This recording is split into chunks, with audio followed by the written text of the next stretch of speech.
নমস্কাৰ। আজি বহুতৰে কৈ আছে যে ঘৰত মোৰ সমস্যা হৈ থাকে, ঘৰত বেমাৰী আছে, প্ৰায়ে বেমাৰ হৈ থাকে।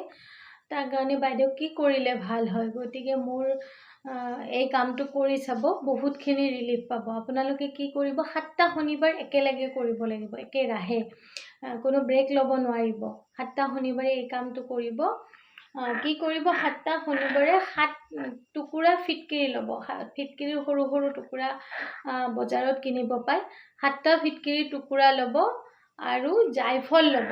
এটা জায়ফল ল'ব আৰু এমুঠি ক'লা তিল ল'ব। এটা জায়ফল ল'ব, এমুঠি ক'লা তিল লৈ কি কৰিব, এটা মাটিৰ পাত্ৰ, মাটিৰ বাচন এটা ল'ব। লৈ ঘৰৰ সোমাজত, যিখন ঘৰত আপুনি থাকে তাৰ সোমাজৰ ৰুমটো, ধৰক মাজৰ ৰুমটো বা মাজৰ যিখিনি ঠাই আছে গোটেই ঘৰটোৰ, সেই মাজৰ ঠাইত পাত্ৰটোৰে সৈতে গোটেই ৰাতি থৈ দিব। শনিবাৰৰ দিনত থৈ দি পিছদিনা ৰাতিপুৱা উঠিয়ে কাকো মাত বোল নকৰাকে সেই পাত্ৰটোৰে সৈতে উঠাই নি আহঁত গছৰ তলত থব লাগিব।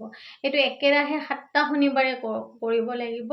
আৰু মনতে এই কামখিনি কৰি থাকোঁতে মনতে ইণ্টেনশ্যন দিব যে যাৰ পৰিয়ালৰ যিজন সদস্যৰ সঘনাই বেমাৰ হৈ থাকে বা বেমাৰৰ কাৰণে মানসিক অশান্তি হৈ আছে, সেই গোটেইখিনি কথা কৈ ইণ্টেনশ্যন দি আপোনালোকে এই পাত্ৰটোত বস্তুখিনি ভৰাই 7 টুকুৰা ফিটকিৰি, এমুঠি ক'লা তিল আৰু এটা জায়ফল থৈ দিব। থৈ দি পিছদিনা ৰাতিপুৱাই এই কামটো আহঁত গছৰ তলত থৈ আহিব, পাত্ৰটোৰে সৈতে থৈ আহিব।